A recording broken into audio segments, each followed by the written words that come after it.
نبی علیہ السلام ہمیں ایک آئیڈیل زندگی دے کے گئے ہیں. ہم لوگ دین تک پہنچے کیسے ہیں؟ ہم لوگ اسلام میں داخل کیسے ہوئے ہیں؟ کبھی سوچا آپ نے؟ ہم تک دین کیسے پہنچا؟ ہمارے باپ دادا تک دین کیسے پہنچا؟ کبھی آپ نے اس پر توجہ دی ہے؟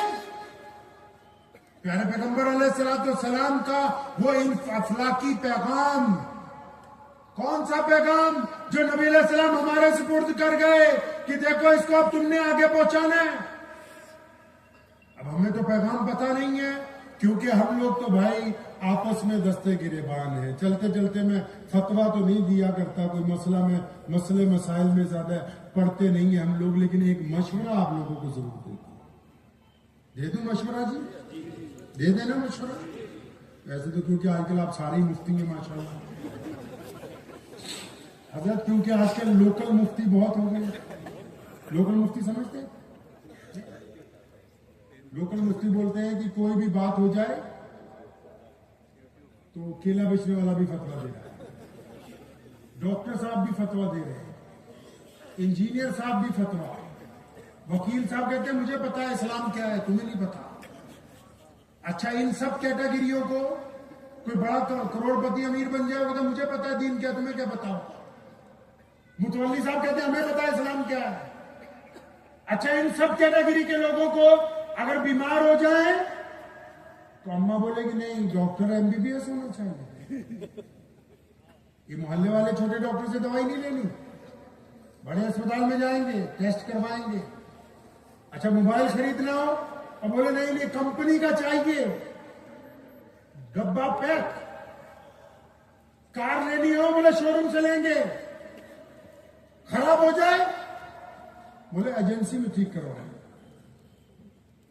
یعنی آپ دین کے معاملے میں ایرے گیروں سے فتویٰ لیتے ہیں. دنیا کی چیزیں ساری کمپنی کی چاہیے، دین ان کو کمپنی کا نہیں چاہیے. دین کوئی بھی بتا دے. جس طرح باقی چیزیں اعلیٰ کمپنی کی چاہیے تو دین بھی محمد رسول اللہ صلی اللہ علیہ وسلم کی کمپنی سے ہی پوچھنا ہوگا، دین کے مالکوں سے پوچھنا ہوگا، ان کے خادموں سے پوچھنا ہوگا کہ دین ہے کیا. ایک چھوٹی سی گزارش ہے میری آپ سب سے. میں یہ نہیں کہنے لگا ہوں کہ ایسا کوئی اختلاف ہوگا، لیکن ایک ویسے میرے دل میں اکثر جو بات آتی ہے وہ بس آپ حضرات سے گزارش کرتا ہوں. سیدنا امام ابو حنیفہ رحمت اللہ علیہ سے لے کے شاہ ولی اللہ محدث دہلوی 1000 سال کے جو مولوی گزرے، اس میں سے کسی مولوی نے، کسی محدث نے، کسی مفسر نے پیارے نبی محمد صلی اللہ علیہ وسلم کی ذات گرامی کو لے کے کبھی کسی قسم کی کوئی بحث آپس میں. ہم کیوں مار کھا رہے ہیں؟ سو جب 12 ربیع الاول کا دن آتا ہے،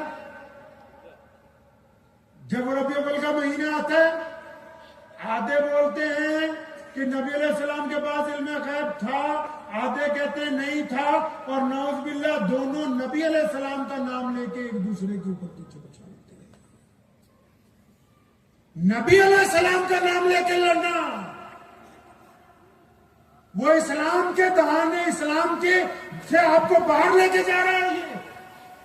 یہ اتنی جرات کہ جن کو استنجا پاک نہیں کرنا آتا وہ بتائیں کہ محمد رسول اللہ صلی اللہ علیہ وسلم کی کیا حدود ہیں کیا نہیں. ایک اچھا ڈاکٹر کون ہوگا؟ کچھ ڈاکٹر بتا دیں گے. اچھا انجینئر کون ہوگا؟ انجینئر بتا دیں گے. اچھا سیاستدان کون ہوگا؟ سیاستدان بتا دیں گے. اچھا مولوی کون ہوگا؟ مولوی بتا دیں گے. اور نبی کا کیا مرتبہ ہوتا ہے وہ صرف ایک نبی بتا سکتا ہے، کوئی دوسرا. اور ہمارے نبی علیہ السلام جب ہمارے نبی علیہ السلام آئے کوئی نبی موجود نہیں تھا، تو یہ ذمہ داری اللہ نے اپنے اوپر لے لی. اللہ نے کہا ہم بتائیں گے. قرآن میں کہا، کبھی طٰہٰ کہا، کبھی یاسین کہا، کبھی مدثر کہا، کبھی صاحب خلق عظیم کہا، کبھی رحمت للعالمین کہا. اللہ نے کہا ہم بتائیں گے کہ ہمارے نبی علیہ السلام کی کیا شان ہے. ٹھیک ہے، علم غیب اللہ تبارک و تعالیٰ کی شان ہے، لیکن نبی علیہ السلام کی کیا حدود ہیں یہ کوئی مولوی طے نہیں کر سکتا ہے. یہ مفتی صاحب بیٹھے، پڑھیے بخاری شریف نبی علیہ السلام نے بدر کی رات میں جب ٹہلنے کے لیے نکلے، ابو بکر صدیق رضی اللہ تعالیٰ عنہ ساتھ نے، چھڑی نبی علیہ السلام کے ہاتھ میں، چند قدم چلتے، ایک جگہ رکتے اور رک کے اس زمین پر چھڑی ٹکاتے، فرماتے سیدنا ابو بکر صدیق کو بس یہاں پر صبح ابو جہل ہلاک ہونے والا، چند قدم چل کے ورنہ امیہ یہاں گرے گا۔ پیارے نبی علیہ السلام کیا ہے یہ اللہ جانتا ہے۔ ہر بندے کی ایک اوقات ہوتی ہے بھائی، ہر بندے کی ایک حیثیت ہوتی ہے۔ تھانے دار کا ایک علاقہ ہوتا ہے، ڈپٹی کمشنر کا ایک علاقہ ہوتا ہے، مکھیہ منتری کا ایک علاقہ ہوتا ہے، ملک کے صدر کا بھی ایک علاقہ ہوتا ہے۔ ہماری بھی ایک حیثیت ہے۔ اپنی حیثیت سے اگر تجاوز کریں گے تو گستاخی میں چلے جائیں گے۔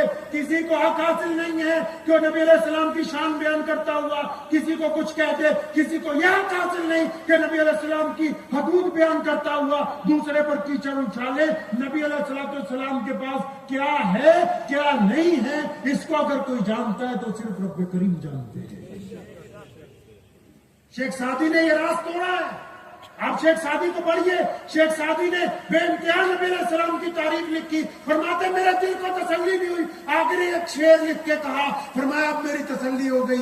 شعر کا لکھا، فرماتے باز از خدا، سعدی نے کیا کہا کہ بعد از خدا بزرگ کوئی، فرمایا سعدی اس بات کو مان گیا ہے کہ اللہ کے بعد اگر کائنات میں کوئی ہے تو صرف محمد رسول اللہ